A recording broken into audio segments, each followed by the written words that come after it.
Hi everyone, we've got a bit of a fun video for you today on the channel. We're taking a little bit of a break from what's happening right now with Celtic, basically because there's not a great deal happening right now with Celtic. I would expect it to ramp up in the coming days ahead of Sunday, but for now there's not a great deal going on. One bit of news we did get today though is that Ange Postecoglou has been nominated for the, and wait for this mouthful, Scottish Football Writers Association Manager of the Year award. Ange has been nominated alongside Dick Campbell, the Arbroath manager, Steve Clarke of Scotland, Malky Mackay, Ross County, and Robbie Neilson of Hearts. No sign of Gio Van Bronckhorst, by the way, despite it being a short list. But we'll wait and see what happens with this one. I'd expect Ange to probably win that, but plenty of good managers who have had good years in there as well. Well, we thought we would use that as an excuse to go all out on Ange, as if we needed an excuse. And today, we're going to go through the finest quotes to have come out of that wonderful Aussie's mouth since he came to Celtic.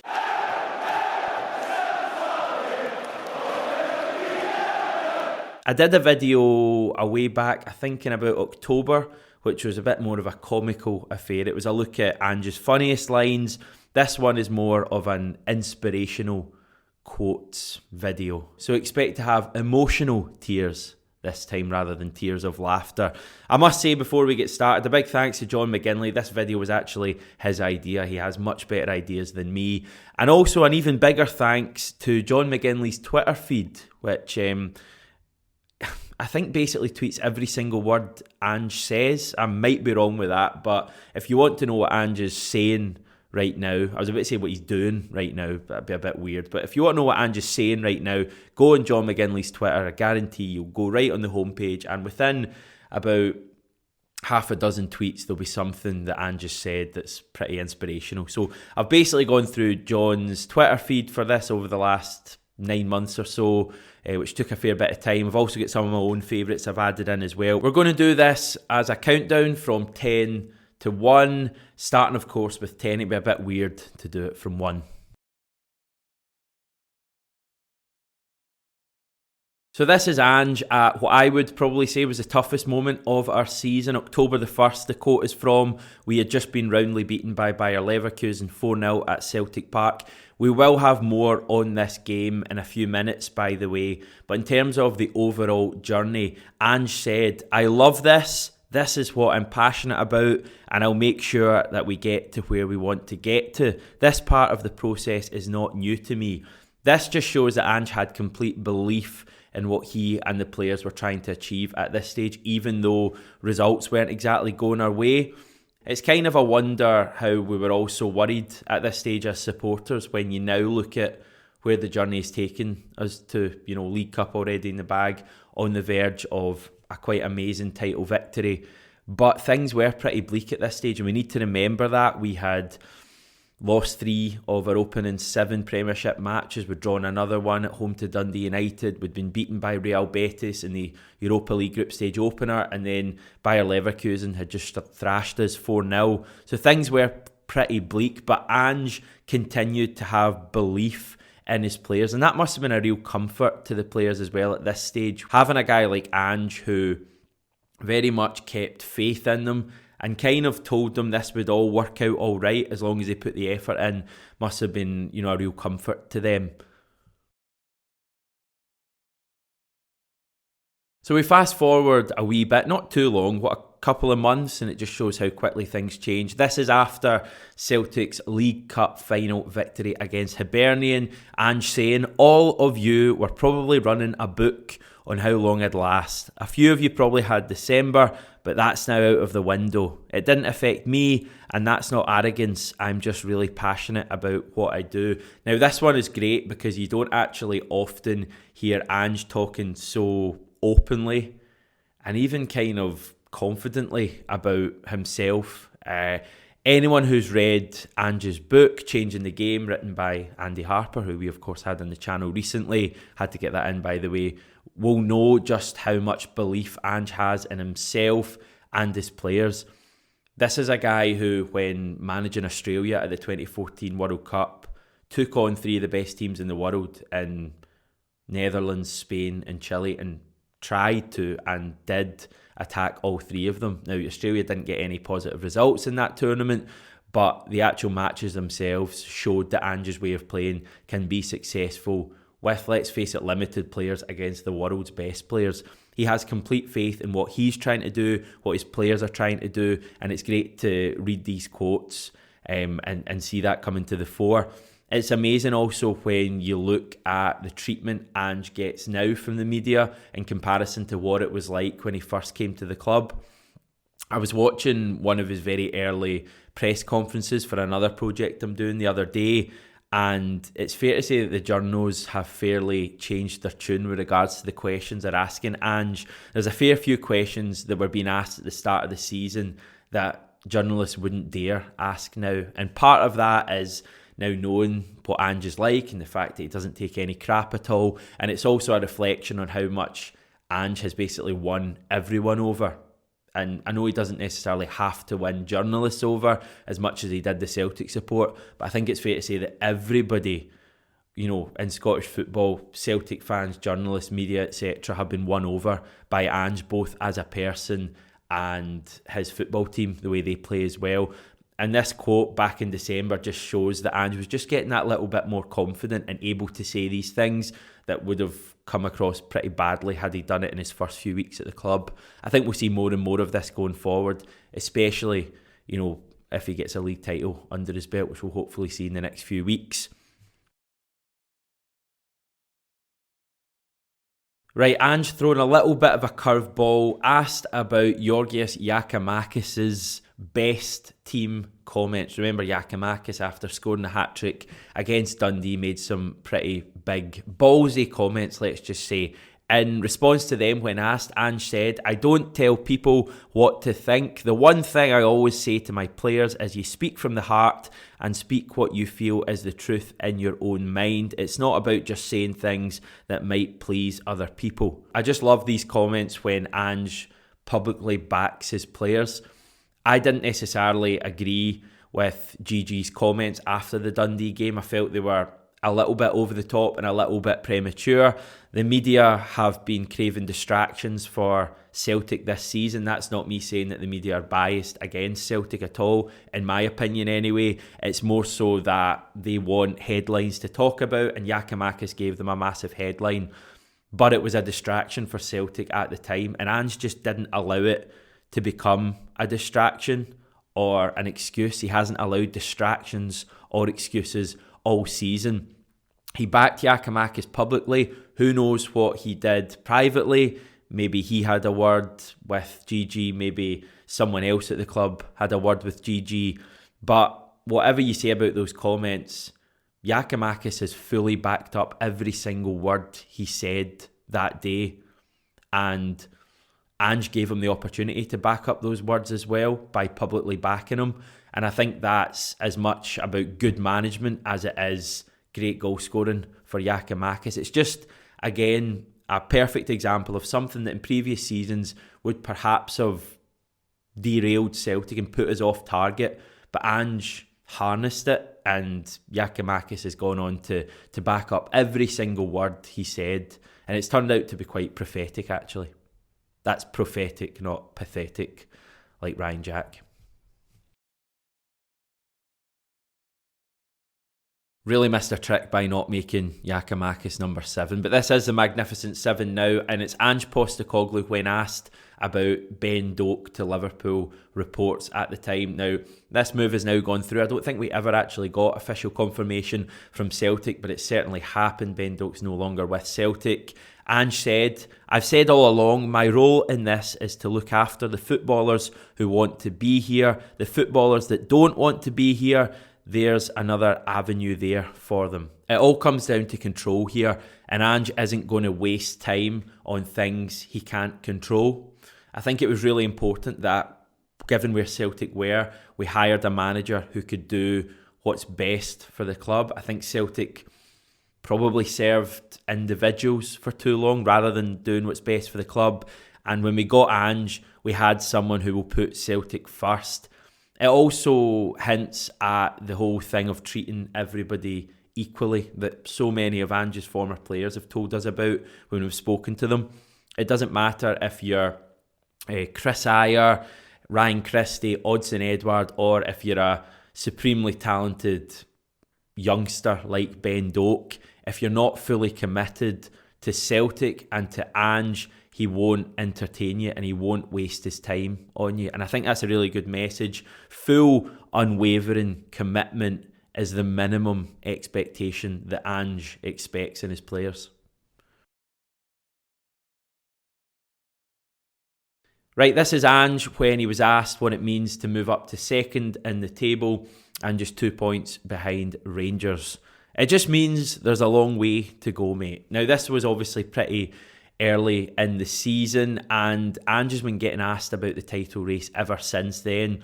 In the media, which admittedly we're part of, I wouldn't shy away from that at all.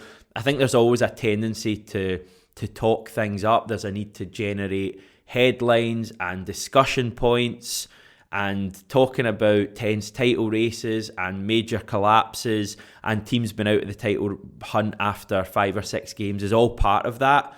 We are hopefully not quite as guilty of it as maybe some other outlets, but we certainly do things from time to time because it gets people watching, gets people discussing. Again, we won't shy away from that. The reality is that Ange has been saying the same thing about Celtic and about the title race since the start of the season, and this quote just sums up how he never gets too high or too low.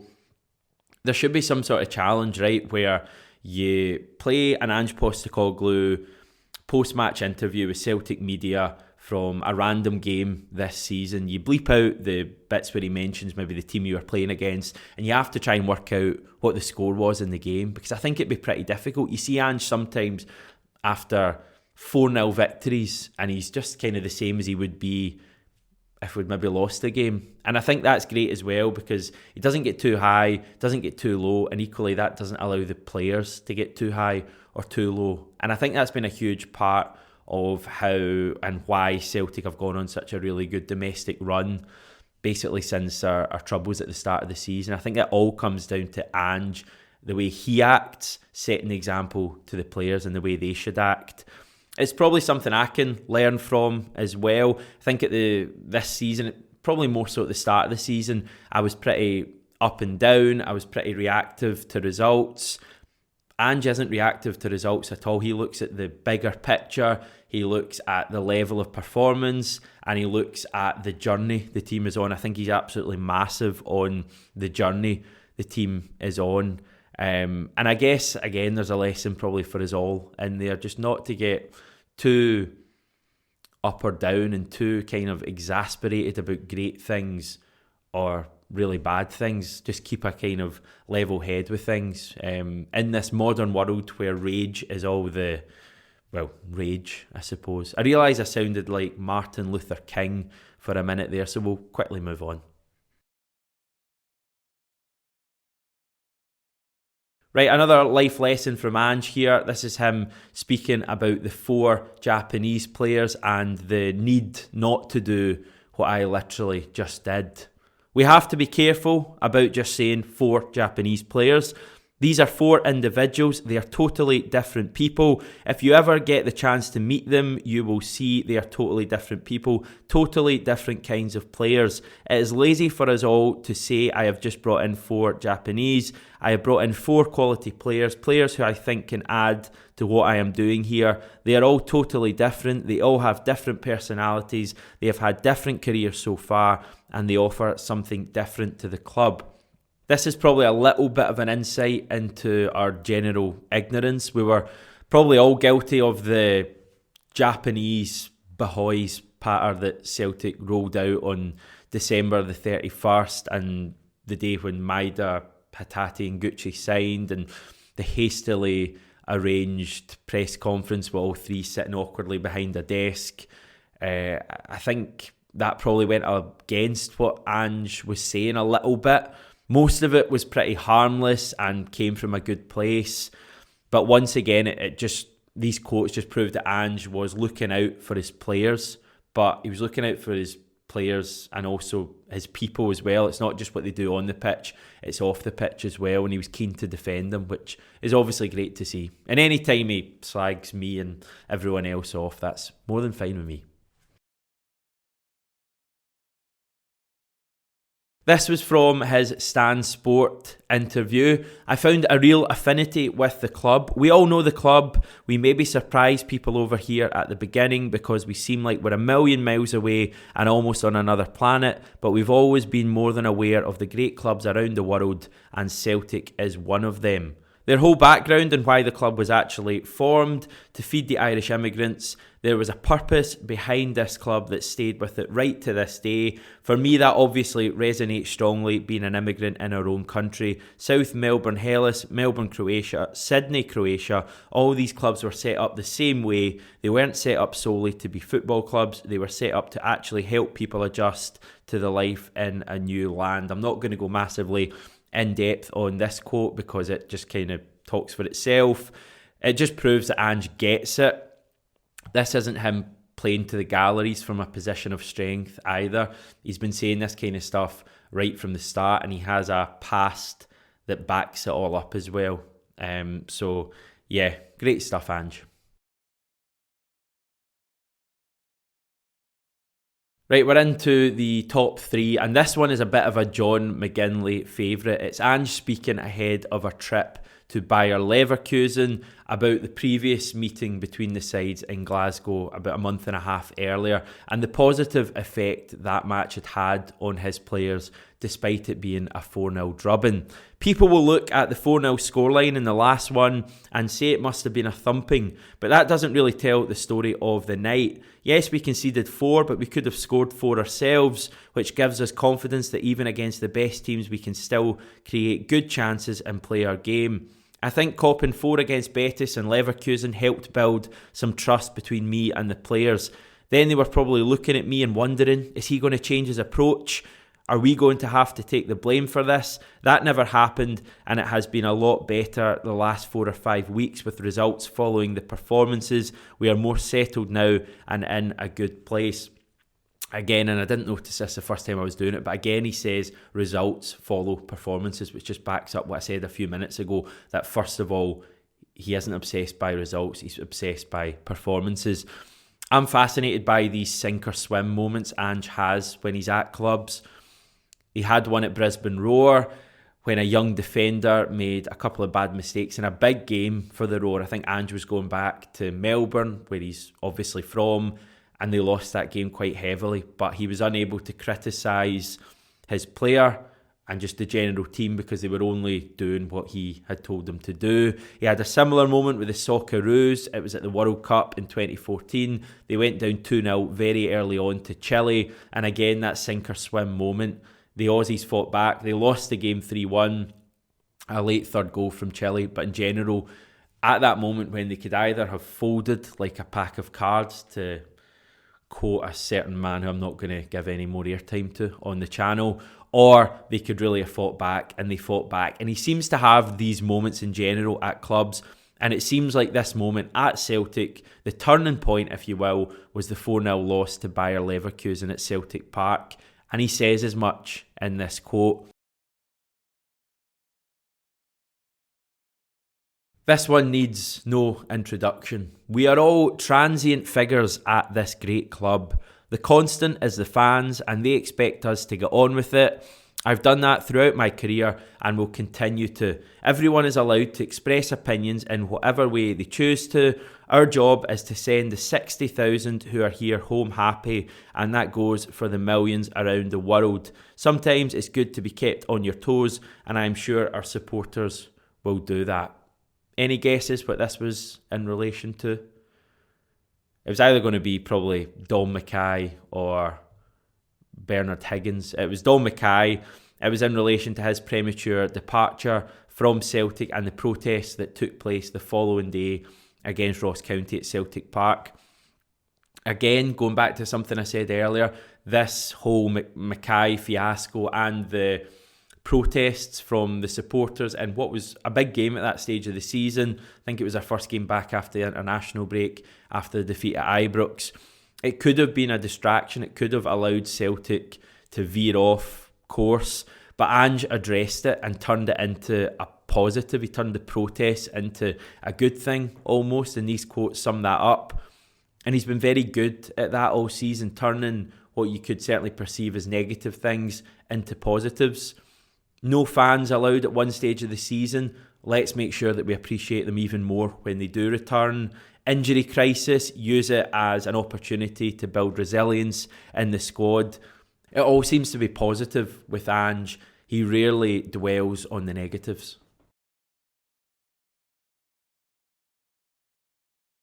Probably the best match under Ange so far, until this Sunday, of course, was a 3-0 victory over Rangers on February the 2nd. An amazing night. For me, probably the night when it truly came together for Postecoglou's Celtic. And that wasn't just on the pitch. Afterwards, Ange hit the perfect note on his BBC Radio Scotland interview. We're upholding the values of this club. I want them to be proud of us. I hope they are on the journey home. We had 60,000 in. I'm sure a lot of them walked in with problems in their life. Tonight, we made them forget that for a while, and that's something special. This is a proper deep quote from Ange, and I won't go into some of the troubles that people may or may not be experiencing in their lives, because I'll probably end up in tears in front of tens of thousands of people, and nobody wants to see that. What this quote does do is it tells us what Ange wants his teams to do and teams to be, and he wants them to entertain people. And I think that night they certainly did. Ange wants to win most of all. He wants that more than anything else. That's probably something that is overlooked in general, I would say, about his teams. People focus on the philosophy. I think the main thing that Ange wants to do is to win. He's incredibly driven and competitive, but he wants people talking about his team as well. And if they're talking about his team, they'll be getting a break from the day-to-day struggles that they have in their lives. And that is where I will end today's video, everyone. A bit of thinking time for us all there, I think. And join us back again tomorrow when we'll be talking once again about Ange Postecoglou's team.